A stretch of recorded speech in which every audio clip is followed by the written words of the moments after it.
क्या है देखिए, लोग भोजपुरी को अश्लील बोलते हैं, लेकिन जब मैं इंटरनेशनल चैनल सोनी पे गया था, जब कपिल के सामने गया था, तो कपिल ने माना इस बात को।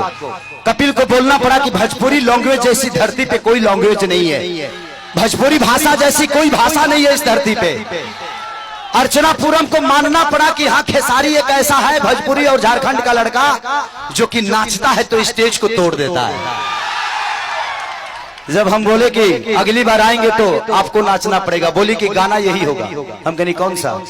तो सखी सहिया हो उधर उधर सुताला तनी कोरा में। इस गाने पे भी कर दूंगा मैं, ठीक है? ठीक है, लगा दो भाई, लगा दो। कि दल कटल बाहल वाले बदात जे राजा, दिन रात रहे छतिए पर हाथ जे राजा। विक्की भाई देखिए क्या हुआ।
मनाई खियाई ठूस ठूस के, जाके बैठ जाला कोहला में रूस के।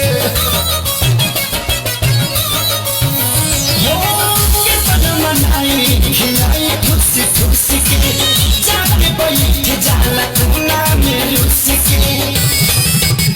अरे लइका कहाई के गुलार लीले पतई यार भइल राजा।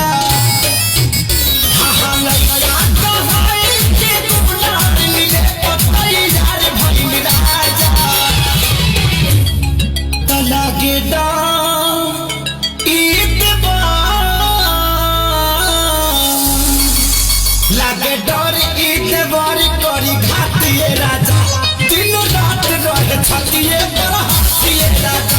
एक गरमी के नहीं लागे रोटी भातिए राजा, दिन रात रहे छतिए पर हाथिए राजा।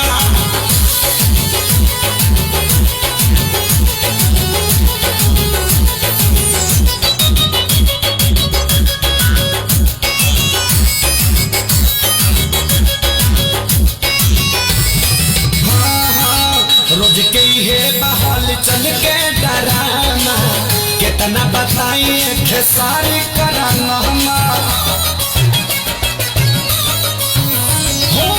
रोज के ये बहाल चल के डराना, कितना बताइए खेसारी कराना। अरे आके अब तू ही संभारा, ये पानी सर से पार भइल राजा।